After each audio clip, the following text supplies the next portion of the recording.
ماشاءاللہ اکثر نوجوان نظر آ رہے ہیں، بچے بھی ہیں، جوان بھی ہیں، اور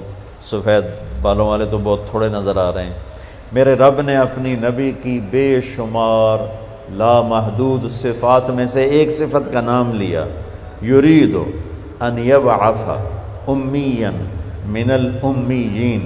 کہ میں ایک نبی بھیجنے والا ہوں، لا یقول الخنا، سبحان اللہ، لا یقول الخنا، ایک نبی بھیجنے والا ہوں جو پوری زندگی کبھی ایک لفظ ایسا نہیں بولے گا جس سے کسی کو تکلیف پہنچے۔ نفل پڑھنے آسان ہے، تہجد پڑھنی آسان ہے، پیدل حج کرنا مشکل کام ہے پر آسان ہے، پر اس زبان کو روکنا کہ کسی کو دکھ نہ پہنچے میری زبان سے، انتہائی مشکل کام ہے اور بہت عالی شان عمل ہے۔ کیا خوبصورت بات میرے نبی کی اللہ نے بیان فرمائی، ایک نبی بھیج رہا ہوں جو پوری زندگی ایسا بول نہیں بولے گا جس سے کسی کو تکلیف، کہ کہنے والا کہہ رہا ہو یا طارق جمیل نے ایسی بات کی نا میرا دل ہی توڑ کے رکھ دیا۔ یہ جملہ میرے نبی کے بارے میں نہ کبھی کوئی کافر بولا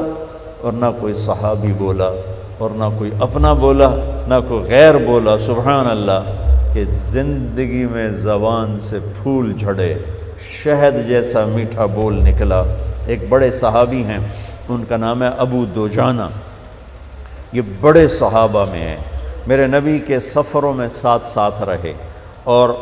صحابہ کی تعداد 1,24,000 نہیں ہے، یہ تعداد ہے حج میں آنے والوں کی۔ صحابہ کی تعداد تو کہیں 4-5 لاکھ تک چلی جائے گی، حج میں جو آئے وہ 1,24,000 تھے۔ صحابہ تو اس سے کافی زیادہ ہیں، کتنے ہیں یہ تو کسی کتاب میں نہیں پڑھا، لیکن 1,24,000 تو صرف حجاج تھے جو آئے، صحابہ تو بہت زیادہ۔ اس سال چیچک پھیل گیا، بہت سے صحابہ حج سے رہ گئے، نہیں آ سکے۔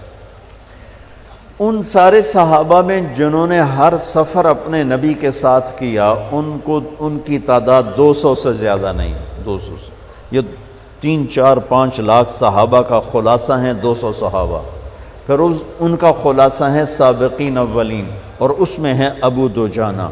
اور میرے نبی کے یہ محبوب صحابی کہہ رہے ہیں کہ لوگو ان ارجع عملی عندی، میرے پاس بخشش کا سب سے بڑا عمل،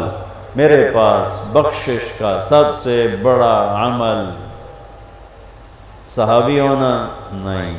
جنگ بدر نہیں، جنگ احد نہیں، صلح حدیبیہ نہیں، جنگ خیبر نہیں، آخری حج نہیں، تو کیا ہے؟ فرمایا لوگو سنو،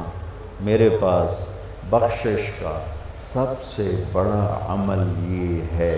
کہ میں نے پوری زندگی میں کبھی کسی کو اس زبان سے دکھ نہیں پہنچایا، اور میرے دل میں کسی انسان کا بغض نہیں ہے، کہ یہ میرے پاس بخشش کا سب سے بڑا عمل ہے۔